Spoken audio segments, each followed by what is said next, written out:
Muito bem, bom dia. Até eu tiro uma foto e boto outra, vocês já começaram assustados aqui, né? Vamos lá. Bom, o Paulinho e o Marcos me chamaram e disseram assim, pessoal, eu quero que você vá lá, Júnior, para apontar os erros, os principais, como ele disse, as cagadas que vocês já fizeram na Start, não sei o quê. Eu falei, Paulinho, reserva umas 6, 7 horas, porque o que a gente mais comete no dia a dia é erro tentando fazer as coisas funcionarem. Mas de tanta coisa que aconteceu, eu tentei separar 5 coisinhas que são as principais, que não só a gente cometeu esses erros, mas que a gente consegue observar nos nossos clientes. Eu vou falar um pouquinho aqui sobre quais são os desafios que a gente vive, mas que a gente percebe que não são só exclusivos para nós, e que talvez sejam as maiores dores que todas as empresas têm. Vamos lá. Só não está funcionando aqui o passadorzinho. Opa, agora foi muito. Vamos lá, pessoal. Bom, primeiro, o que é a Startse? A Startse é uma escola de negócios que trabalha com grandes empresas. A gente ajuda a treinar as pessoas, treinar os empresários, para que eles possam entender o que está acontecendo nesse mundo. Então a gente faz isso como uma forma de escola de negócios. A gente também é uma plataforma de clientes. A gente treina os clientes com os clientes. Então você imagina que vem uma grande empresa aqui, o Bradesco, o Itaú, sei lá, e quer treinar os seus clientes, quer oferecer para eles algo diferente do que o commodity, que é o produto. A gente também faz isso, e a gente também é uma consultoria estratégica. A gente não quer nunca ser uma dessas grandes aí, a gente nem tem competência para isso, mas o que a gente sabe fazer é acelerar um pedacinho da estratégia de cada empresa. Lembra aquela coisa que a gente sempre escuta falar assim, é difícil pegar uma empresa grande, fazer ela fazer uma virada, com um transatlântico é mais difícil. A gente ajuda a botar uns jet skis na água para tentar achar um caminho que pode ser um caminho relevante, e aí depois descobre mais rápido se aquele caminho faz sentido ou não, e aí acelera para lá. Então a gente atua nessas 3 frentes, a gente se espalhou pelo mundo, nós somos uma empresa que hoje tem sede no Brasil, e também tem sede no Vale do Silício, na China, em Israel, Portugal, porque a gente entende que o mundo está dividido hoje em passado, presente e futuro. Passado, presente e futuro é uma questão geográfica. Onde a gente está no mundo, a gente está no passado, no presente ou no futuro. Se alguém vier para a gente perguntar assim, onde você mora? Dá para você responder no Brasil ou dá para você responder no passado, no presente ou no futuro para alguma coisa. Qual é o jeito mais fácil de materializar isso? Só para ficar fácil de explicar. Mercado de farmácias. Olha só que coisa legal. Mercado de farmácias aqui no Brasil. A gente está expandindo, certo? Abre uma loja em cada esquina. Mercado de farmácias nos Estados Unidos. O que está acontecendo? Fechando loja. Milhares de lojas sendo fechadas. Mercado de farmácia na China. Não existe farmácia de rua. A gente olha para esses 3 lugares do mundo e diz assim, será que alguém está fazendo a estratégia errada? Ou será que é só uma cronologia do mercado? Será que nós estamos no presente? Os Estados Unidos estão no meio do caminho, os chineses já estão lá no futuro? Será que se eu for para a China, eu faço uma viagem para o futuro, entendo qual é o futuro desse mercado, volto aqui e ajusto a minha estratégia? Então, um pouco da visão que a gente tem sobre essa perspectiva de por que é importante estar espalhado no passado, presente e futuro de um monte de coisa. O fato da gente estar lá nos ajuda também a levar os nossos clientes estudam com a gente, os empresários com quem a gente treina, estão todas as semanas no Vale do Silício, na China, em Israel, agora não, mas espalhados pelo mundo tentando entender qual é o próximo passo. Nesse mundo confuso, complexo, entender o próximo passo é uma grande vantagem competitiva. Muito bem. O propósito da Startse é provocar novos começos. Provocar novos começos. O que isso significa? Significa que toda vez que você aprende alguma coisa, ou faz uma mudança na estratégia, ou olha diferente para o teu negócio, é uma oportunidade de fazer um pequeno novo começo. E o mundo hoje nos força a viver de novos começos. Apareceu a inteligência artificial. Se a gente não faz um novo começo do jeito de fazer negócios, a gente vai acabar ficando para trás. E você sabe que o mundo de hoje funciona meio que naquela teoria dos anos de cachorro, né? Como é que é a história do ano de cachorro? É 1/7. Um ano que a gente fica parado e não se reinventa, significa 7 anos de atraso. Um ano que eu estou parado e não me reinvento é 7 anos de atraso. Porque à medida que a inteligência artificial acelerou tudo, se a gente para e não faz nada, a velocidade com que os outros vão na nossa frente é muito maior.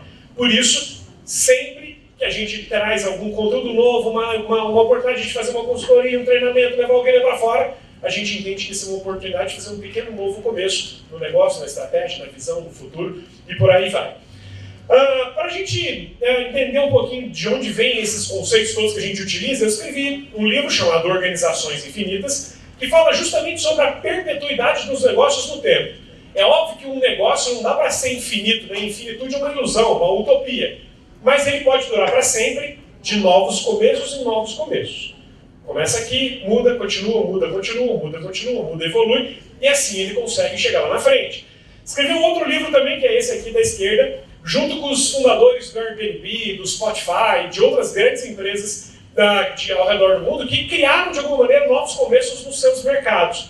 Então eu deixo esses dois livros aí como dica de leitura para vocês, quem quiser, fique à vontade, vai ser um prazer.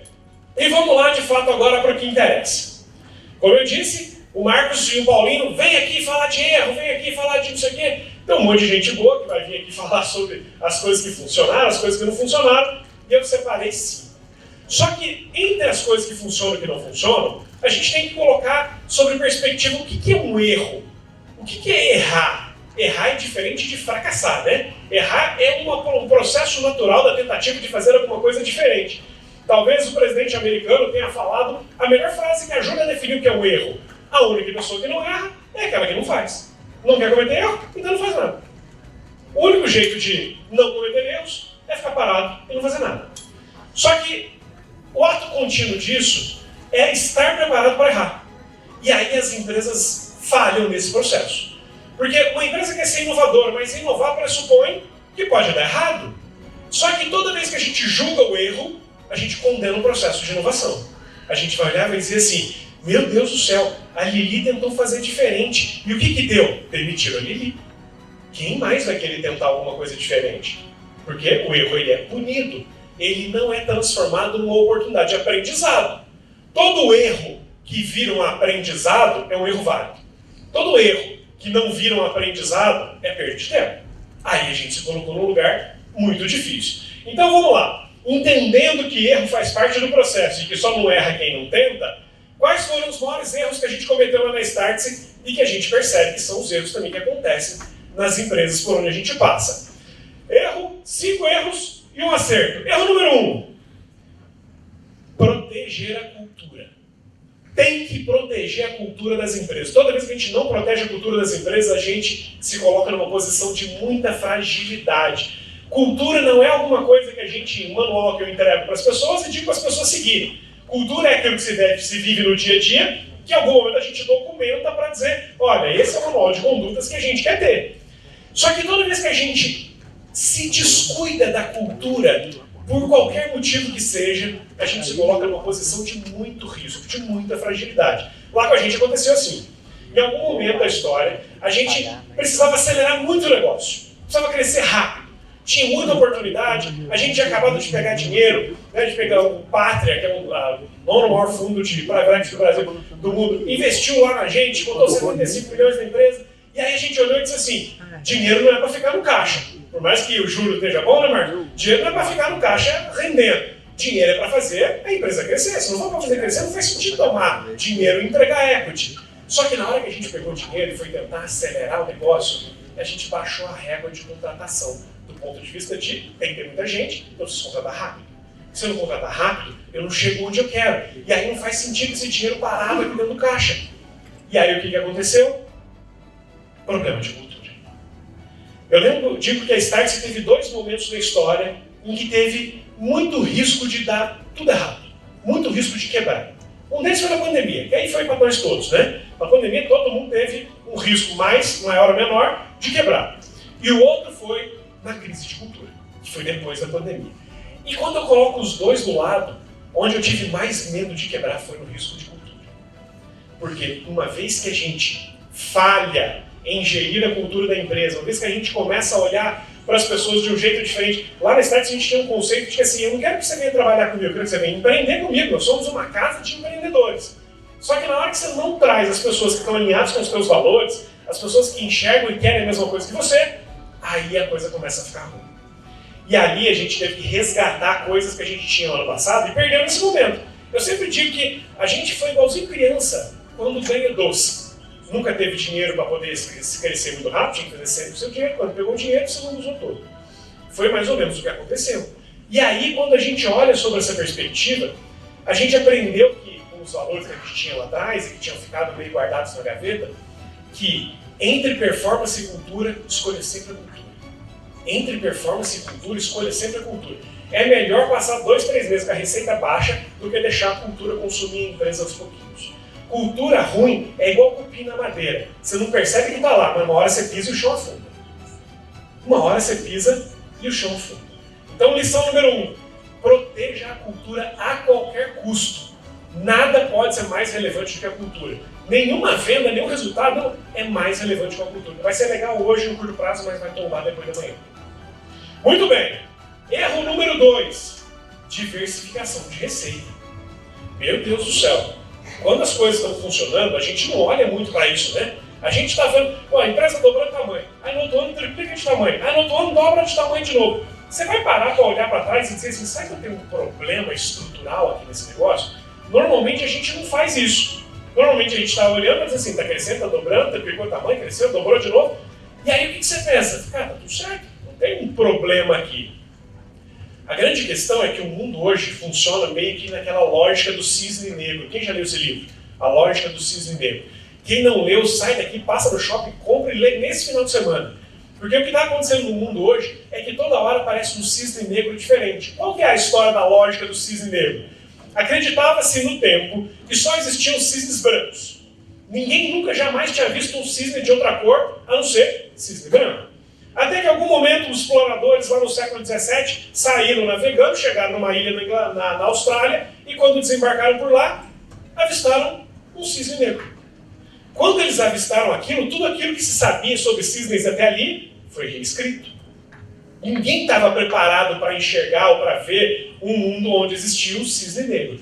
O que o cisne negro significa na leitura lá do livro? De que eventos extraordinários podem acontecer o tempo todo. Eles são difíceis de serem previstos, mas a gente tem que estar cada vez mais pronto caso essas coisas aconteçam. É difícil de ser previsto, mas toda vez que eu vou criando camadas, tentando proteger o meu negócio para eventos extraordinários, a gente fica melhor. Qual foi o imenso cisne negro que apareceu na nossa vida? Pandemia. Quando a pandemia apareceu, a gente não estava preparado para isso. A gente viveu um mundo, nossos alunos, viveram um mundo onde isso nunca aconteceu. Para a gente isso era só história que estava no livro, nunca mais ia voltar e se repetir. E aí quando aconteceu, a Start se fazia 2 coisas. Eram 2 tipos de produto que a gente tinha. Número 1, cursos presenciais e eventos. Curso presencial e evento. Segundo tipo de produto que a gente tinha, imersões internacionais para os nossos hubs lá fora. O que não podia fazer na pandemia? Viajar e aglomerar. O negócio acabou. Tudo que gerava receita não gerava mais. A gente, naquela época, fazia 6, 7 milhões de receita mês, lá em 2020. Naquele mês de março, a gente fez R$696. R$696. Estava todo mundo querendo salvar a sua vida, não sabia se ia morrer, se não ia, o que ia acontecer. Ninguém queria comprar um curso para saber o que vai acontecer. E por que isso eu coloco isso como um dos grandes erros que a gente cometeu, que a gente vê por aí? Porque quando as coisas estão funcionando, a gente não olha para os fundamentos. Os chineses têm um provérbio que diz assim, lembre-se de cavar o poço bem antes de sentir sede. Lembre-se de cavar o poço bem antes de sentir sede. O que isso significa? Se prepara para momentos de dificuldade antes que eles cheguem, porque quando eles chegarem vai ser muito mais difícil reagir. Se eu for cavar o poço quando eu já estiver com sede, eu vou cavar no lugar errado, colocar energia onde não deve, vou acelerar o processo de desidratação e nada vai funcionar. Naquela época, a nossa receita, o nosso negócio quase acabou porque a gente só tinha um tipo de receita. Dali para frente, na reconstrução da empresa, no novo começo que a gente fez, aí a gente construiu de um jeito diferente. Agora eu tenho treinamento, agora eu tenho online, agora eu tenho híbrido, agora eu tenho consultoria, agora eu tenho serviço, agora eu tenho BizDev, agora tem mais um ecossistema de coisas. Se tombar uma meia dúzia, ainda tem uma outra meia dúzia que faz o negócio ficar de pé. Ou seja, diversificar as nossas fontes de receita e sempre olhar para dentro do negócio para ver quão frágil o nosso negócio é. A gente acha que é muito sólido. Mas hoje em dia, quando tem um monte de coisa acontecendo o tempo todo lá fora, a fragilidade do nosso negócio vai ficando cada vez mais evidente. Porque sempre vai ter alguém lá fora fazendo alguma coisa mais legal, mais barata e mais divertida do que a gente faz. Sempre vai ter alguém fazendo um negócio melhor do que a gente. Antigamente, no passado, eu brinco que existia... Sabe quando a gente ia criar negócio? A gente ia criar um negócio e falava assim, não, vamos montar uma lojinha aqui, se um dia, se Deus quiser, eu chego lá. Não era assim que a gente fala? Não, eu vou chegar lá. Antigamente tinha um lá para chegar. Hoje não tem mais. Toda vez que a gente chega no lá, o lá corre de nós. O lá vai para mais longe. Porque tem sempre alguém fazendo diferente lá fora. Melhor, mais bacana, mais divertido, mais barato. Então, diversificar nossas receitas e olhar sempre as fragilidades do nosso negócio é muito importante para a gente evoluir. Terceiro ponto, desapego em relação à forma. Toda vez que a gente fica preso na forma como a gente faz as coisas, a gente perde a capacidade de gerar valor. E o que interessa? É a forma que eu faço ou o valor que eu gero? Vamos lembrar aqui, televisão. Como é que tem dois grandes jeitos de fazer televisão hoje? TV aberta e streaming. Você acha que qual deles te entrega mais valor? TV aberta ou streaming? Ah, mas se é o streaming que entrega mais valor, por que tem um monte de canal de televisão que só faz televisão sobre a forma de TV aberta? Quem está preso na forma perde a capacidade de gerar valor. Todo mundo gosta de ler notícia, certo? A forma de ler notícia 15 anos atrás era no jornal impresso. Hoje é no WhatsApp. O objetivo é o mesmo, a forma mudou. Toda vez que a Startse ficou presa na forma de fazer as coisas, a gente se desconectou da geração de valor. E isso retrata uma frase do Walter Longo, que diz assim: fazer a coisa certa por muito tempo é um grande risco. Fazer a coisa certa por muito tempo é um grande risco. Porque você pode estar fazendo a coisa certa para um público que não quer mais aquilo. Você concorda que a tecnologia que tem hoje, o fazedor de jornal, podia estar fazendo um jornal com a maior qualidade da história? Só que ele daí ia fazer um jornal para um público que não quer mais jornal. Não fiquem presos na forma como a gente faz as coisas, porque a gente vai sempre se desconectar da capacidade de entregar valor. Lá na Globo, que a gente pode gostar, pode não gostar, mas lá na Globo está escrito há 60 anos na parede assim: nosso objetivo é fazer entretenimento e levar informação. De quantas maneiras diferentes a Globo já fez isso? Continua no mesmo objetivo. Há 60 anos está escrito na parede. Mas a forma muda com o tempo. Se a gente não se adequa ao que está sendo feito lá fora, a gente cai naquilo que é a maior crise que existe hoje, a maior luta que os empresários têm, que é a luta contra a irrelevância. Todos nós estamos lutando contra a irrelevância. A irrelevância vem do concorrente que faz diferente, da tecnologia que veio que eu não peguei, dos 7 anos de cachorro que eu não fiz e passou 7. A irrelevância puxa o nosso pé todo dia de madrugada. E se a gente não está atento a isso, se a gente não tem capacidade de ajustar as coisas que a gente faz para serem adequadas ao mundo que está lá fora, a gente vai perdendo valor. Lição número 4. Empreendedor versus executivo. É muito difícil fazer uma transição de uma empresa de dono para uma empresa de executivo. Em algum momento você precisa fazer isso, né?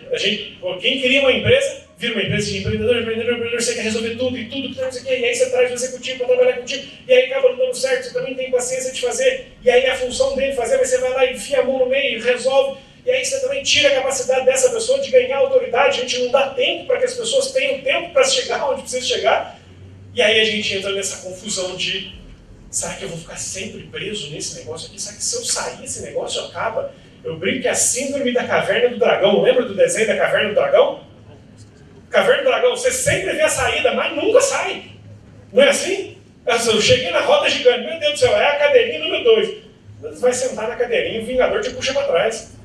Nunca sai. Você nunca acha um caminho para poder sair, porque a gente não consegue dar tempo, a gente não consegue organizar a cultura da empresa, a gente não consegue mudar a nossa forma de agir para que a gente consiga ter uma transição, uma jornada melhor aqui dentro. É muito difícil que uma empresa de dono seja tocada de fato por executivo, mas é mais fácil a gente transformar esse executivo em dono da companhia. A gente tem uns treinamentos lá na Startse que a gente chama de partnership e cultura. A melhor maneira de fazer alguém se sentir dono da empresa é de fato ser. É de fato ser. Lá na Startse, eu fundei a empresa com mais uma pessoa, a gente é dono de 50% de nada. Hoje tem 32 sócios donos de um negócio que vale um tanto. É melhor ser dono do negócio que vale um tanto do que ser 50% dono de nada. Traz gente boa para ser dono do negócio contigo. Traz gente boa para poder estar perto. E toda vez que for fazer um processo de transição, de sair da cadeira de quem dá as ordens para a cadeira de quem apoia quem dá as ordens, isso tem que ser feito de forma genuína. Não dá para não dar autoridade para quem está do outro lado. Não dá para querer toda hora fazer o joguinho duplo. Não, mas o fulano falou: não, vem cá, conversa comigo aqui no cantinho, no café, eu resolvo as coisas assim. Senão é o jeito de fazer, fingir que vai funcionar. É aquele processo de inovação que a gente viveu nos últimos 5 anos. Nossa, minha empresa tem que ser inovadora. Tem que botar a piscina de bolinha e criar a sexta-feira da bermuda. Só que no dia a dia continua tudo igual. Não funciona, é só fazer para alguém ver. Então o processo de trazer executivos para a empresa, em algum momento ele vai acontecer. Você vai ter que profissionalizar a gestão do ponto de vista de processo, de rotina, disso e aqui. Mas esse processo tem que ser feito de uma maneira muito bem estruturada, bem pensada, junto, faseada, com o dono da empresa se conectando com essa pessoa que vem e empoderando ela muito nesse processo. Lembra que eu falei do erro número 1, de proteger a cultura? Quando a gente errou na cultura, foi quando a gente botou executivo para tocar a empresa. E, de novo, não é uma crítica ao executivo, é uma crítica ao processo de como a gente fez isso. É uma crítica ao processo de como se faz isso. A gente olhou e disse assim, a empresa está madura, agora é a hora de botar alguém para tocar, vamos mudar de posição. Sabe, está maduro por fora, mas por dentro estava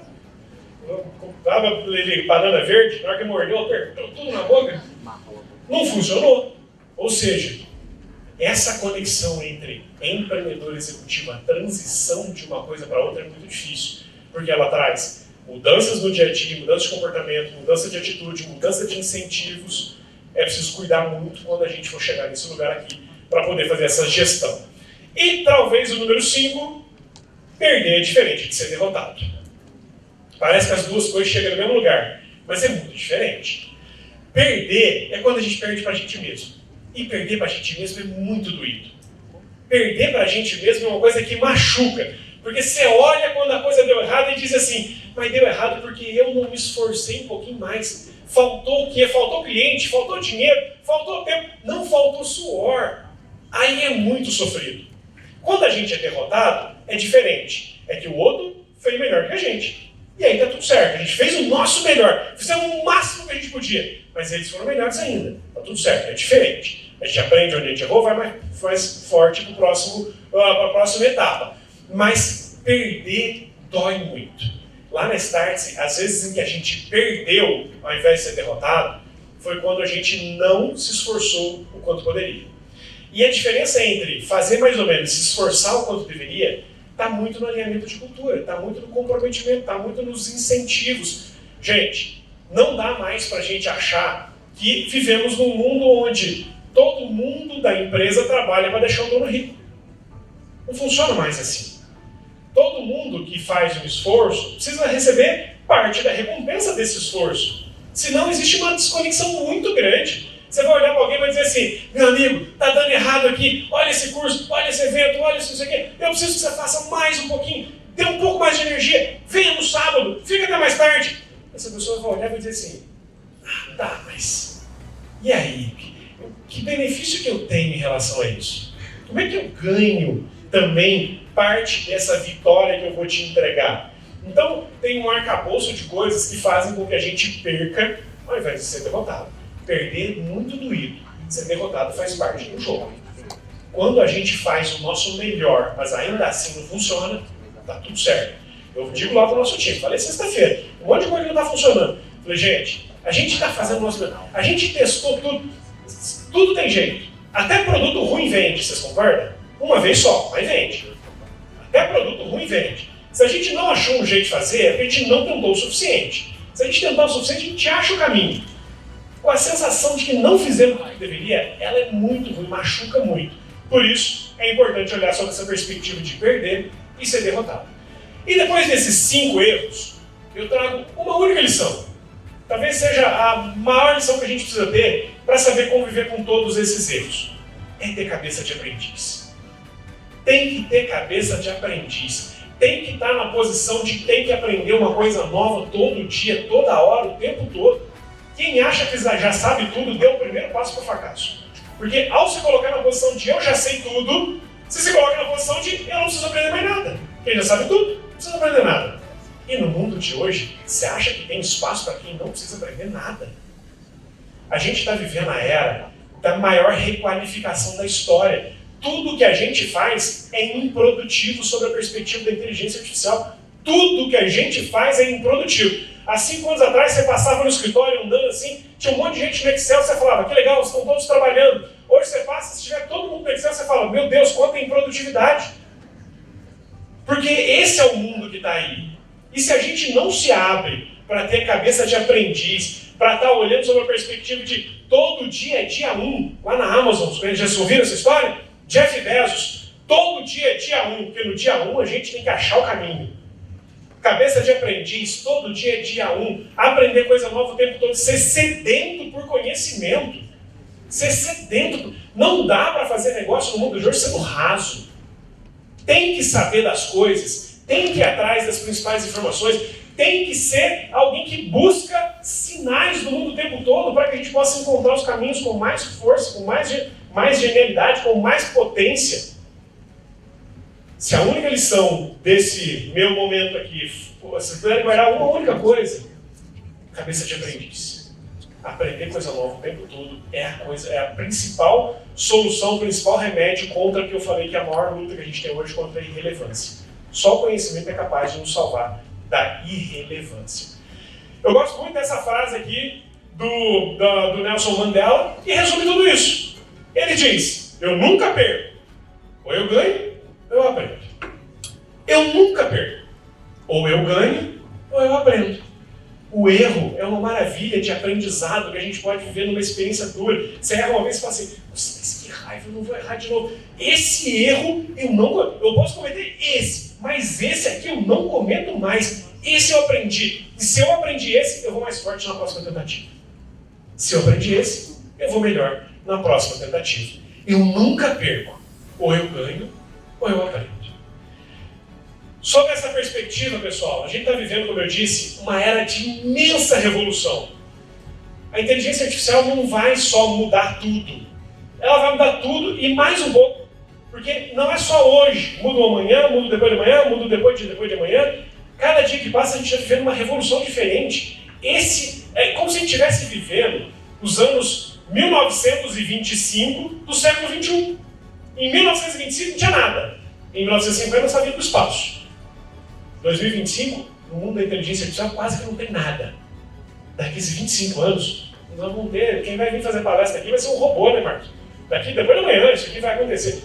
Então, é um momento de grandes transformações, de grandes revoluções, e a gente precisa fazer a nossa parte.